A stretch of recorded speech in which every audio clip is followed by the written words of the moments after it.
Today's topic is nephrotic syndrome. इस video में हम नेफ्रोटिक सिंड्रोम की definition, causes, pathophysiology, sign and symptoms, diagnostic evaluation and management देखेंगे। तो सबसे पहले है definition. Nephrotic syndrome is a glomerulus disease which is characterized by proteinuria, hypoalbuminaemia and hyperlipidaemia और oedema.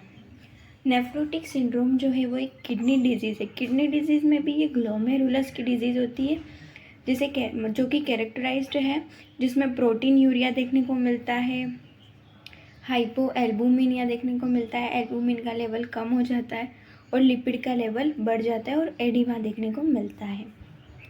It is a severe condition of glomerulus including damage of small vessels, basement membrane and podocyte cells. It is a group of disease.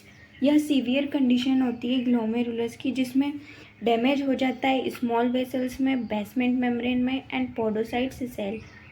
Podocytes sales में damage देखने को मिलता है।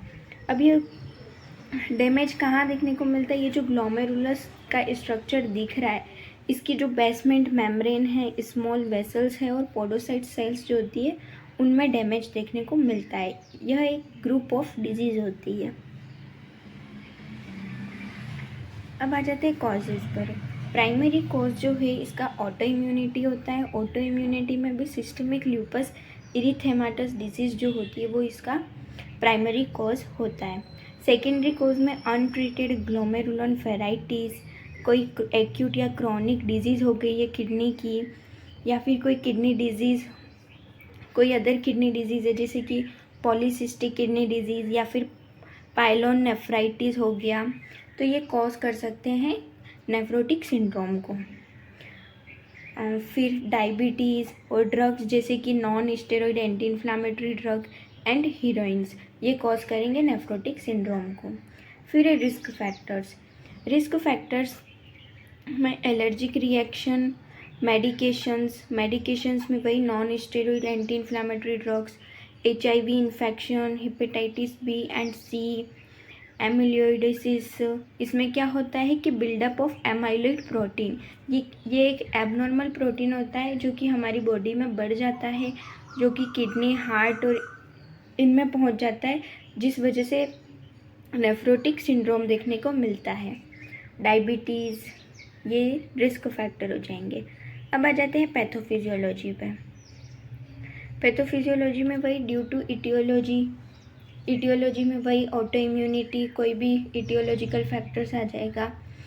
अब इससे etiology जो भी लीड करेगा abnormal permeability of glomerular basement membrane to protein molecules. अब जो ग्लोमेरुलर बेसमेंट मेम्ब्रेन की परमेबिलिटी है वो एबनॉर्मल हो जाएगी टू प्रोटीन मॉलिक्यूल्स, मतलब प्रोटीन मॉलिक्यूल से रिलेटेड ग्लोमेरुलर बेसमेंट मेम्ब्रेन की परमेबिलिटी एबनॉर्मल हो जाएगी, जिससे प्रोटीन यूरिया देखने को मिलेगा, मतलब कि यूरिन में प्रोटीन ज़्यादा देखने को मिलेगा। फिर इस कंडीशन की वजह से हाइपोएल्बुमिनिया हो जाएगा। Altered osmotic pressure in vascular free. अब वस्क्यूलर में ऑस्मोटिक प्रेशर जो है वो अल्टर्ड हो जाएगा और जो फ्लूइड है वो मूव्स टुवर्ड इंटरस्टिशियल स्पेस। अब जो फ्लूइड है वो इंटरस्टिशियल स्पेस में जाने लगेगा, जिससे एडिमा होगा जो कि लीड करेगा, जो कि मतलब एक नेफ्रोटिक सिंड्रोम को लीड करेगा। अब आ जाते हैं इसके क्लिनिकल मैनिफेस्टेशन पे।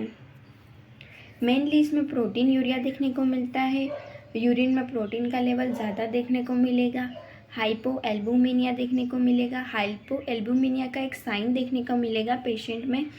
इसमें पेशेंट की जो नेल है वो मल्टीपल वाइट कलर लाइंस देखने को मिलेगी नेल्स में, जिसे हम म्यूकस नेल्स बोलते हैं। फिर एडिमा में भी एनास अर्का टाइप का एडिमा देखने को मिलेगा, पूरी बॉडी में एडिमा देखने को मिलेगा। हाइपरलिपिडीमिया, यूरिन जो है वो फोमी होएगी।